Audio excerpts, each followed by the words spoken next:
ನಮಸ್ಕಾರ ರೈತ ಬಾಂಧವರೇ. ಇಂದು ನಾವು ಅಡಿಕೆ ತೋಟದಲ್ಲಿ ಉತ್ತಮ ಗುಣಮಟ್ಟದ ಇಳುವರಿಯನ್ನು ಪಡೆಯಲು ಮಣ್ಣು ಪುನರುಜ್ಜೀವನ ಹೇಗೆ ಸಹಾಯ ಮಾಡುತ್ತದೆ ಎಂಬುದನ್ನು ತಿಳಿದುಕೊಳ್ಳೋಣ. ಲಾಭದಾಯಕ ಅಡಿಕೆ ಕೃಷಿ ಮಾಡಲು ಮಣ್ಣಿನ ಆರೋಗ್ಯ ಅತ್ಯಂತ ಮುಖ್ಯ. ಮೊದಲನೆಯದಾಗಿ ಸಾಯಿಲ್ ಮಣ್ಣು ಪುನರುಜ್ಜೀವನ. ಜೈವಿಕ ಒಳಸುರಿಗಳ ಬಳಕೆಯಿಂದ ಮಣ್ಣಿನ ಆರೋಗ್ಯದ ಮೇಲೆ ಉಂಟಾಗುವ ಪರಿಣಾಮಗಳನ್ನು ಅರಿತುಕೊಳ್ಳೋಣ. ಸಾಯಿಲ್ ಜೈವಿಕ ಒಳಸುರಿಗಳು ಮಣ್ಣಿನಲ್ಲಿ ಉಪಕಾರಿ ಸೂಕ್ಷ್ಮಾಣುಜೀವಿಗಳ ಚಟುವಟಿಕೆಯನ್ನು ಹೆಚ್ಚಿಸಿ ಅಲಭ್ಯ ರೂಪದಲ್ಲಿರುವ ಪೋಷಕಾಂಶಗಳನ್ನು ಲಭ್ಯವಾಗುವಂತೆ ಮಾಡುತ್ತದೆ. ಇದಲ್ಲದೆ ತ್ಯಾಜ್ಯಗಳನ್ನು ಕಳಿಸಿ ಅದನ್ನು ಗೊಬ್ಬರವನ್ನಾಗಿ ಪರಿವರ್ತಿಸಲು ಸಹಕರಿಸುತ್ತದೆ. ಇದರಿಂದ ಅಡಿಕೆ ಬೆಳೆಯ ಬೆಳವಣಿಗೆ ಹೆಚ್ಚಾಗುತ್ತದೆ. ಈ ಒಳಸುರಿಗಳ ಬಳಕೆಯಿಂದ ಎರೆಹುಳುಗಳ ಸಂಖ್ಯೆ ಹೆಚ್ಚಾಗಿ ಮಣ್ಣು ಮೃದು ಮತ್ತು ರಂಧ್ರಮಯವಾಗುತ್ತದೆ.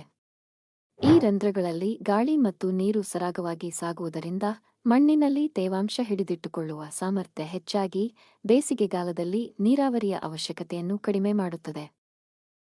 ಸಾಯಿಲ್ ಬಳಕೆಯಿಂದ ಮಣ್ಣು ಮೃದು ಮತ್ತು ರಂಧ್ರಮಯವಾಗಿ ಮಣ್ಣಿನ ರಚನೆ ಉತ್ತಮವಾಗುವುದರಿಂದ ಅಡಿಕೆ ಮರದ ಬೇರುಗಳು ಬಲವಾಗಿ ಮತ್ತು ಆಳವಾಗಿ ಬೆಳೆದು ನೀರು ಮತ್ತು ಪೋಷಕಾಂಶಗಳನ್ನು ಸಮರ್ಪಕವಾಗಿ ಹೀರಿಕೊಳ್ಳುತ್ತವೆ. ಪುನರುಜ್ಜೀವನಗೊಂಡ ಮಣ್ಣು ಅಡಿಕೆ ತೋಟದಲ್ಲಿ ಕಂಡುಬರುವ ಸುಳಿಕೊಳೆ, ಅಣಬೆ ರೋಗ, ಹಳದಿ ಎಲೆ ರೋಗ ಮತ್ತು ಹಿಡಿಮಂಡಿಗೆಂತಹ ಸಮಸ್ಯೆಗಳನ್ನು ಕಡಿಮೆ ಮಾಡುತ್ತದೆ. ಮಣ್ಣು ಪುನರುಜ್ಜೀವನಗೊಳ್ಳುವುದರಿಂದ ಮಣ್ಣಿನ ರಸಸಾರ ಸಮತೋಲನಗೊಂಡು ಅಡಿಕೆಯ ಇಳುವರಿ ಮಾತ್ರವಲ್ಲ, ಗುಣಮಟ್ಟವೂ ಉತ್ತಮವಾಗುತ್ತದೆ.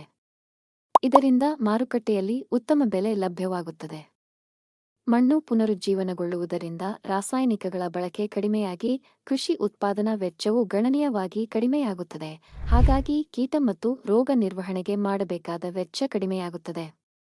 ಅಡಿಕೆ ತೋಟದಲ್ಲಿ ಮಣ್ಣು ಪುನರುಜ್ಜೀವನ ಪ್ರಕ್ರಿಯೆಯಿಂದ ದ್ಯುತಿಸಂಶ್ಲೇಷಣೆ ಕ್ರಿಯೆ ಉತ್ತಮವಾಗಿ ನಡೆದು ರೈತರು ಸುಸ್ಥಿರವಾಗಿ ಉತ್ತಮ ಗುಣಮಟ್ಟದ ಇಳುವರಿ ಮತ್ತು ಆರ್ಥಿಕ ಲಾಭ ಪಡೆಯಬಹುದಾಗಿದೆ. ಆತ್ಮೀಯ ರೈತ ಮಿತ್ರರೇ, ಈ ಮೇಲಿನ ಎಲ್ಲಾ ಲಾಭಗಳನ್ನು ಪಡೆಯಲು ಸಾಯಿಲ್ ಜೈವಿಕ ಮಣ್ಣು ಪುನರುಜ್ಜೀವನ ಒಳಸುರಿಗಳನ್ನು ಇಂದೇ ಪ್ರಯೋಗಿಸಿ ಆರೋಗ್ಯಕರ ಮಣ್ಣಿನಿಂದ ಉತ್ತಮ ಬೆಳೆಯನ್ನು ಪಡೆಯಿರಿ.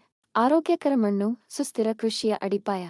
ನಿಮ್ಮ ತೋಟದ ಮಣ್ಣಿನ ಜೀವ ವೈವಿಧ್ಯತೆಯನ್ನು ಹೆಚ್ಚಿಸಲು ಇಂದೇ ಸಾಯಿಲ್ ಬಯೋ ಸ್ಟಿಮ್ಯುಲೆಂಟ್ ಖರೀದಿಸಲು ಕೆಳಗಿನ ಫೋನ್ ನಂಬರ್ಗೆ ಸಂಪರ್ಕಿಸಿ.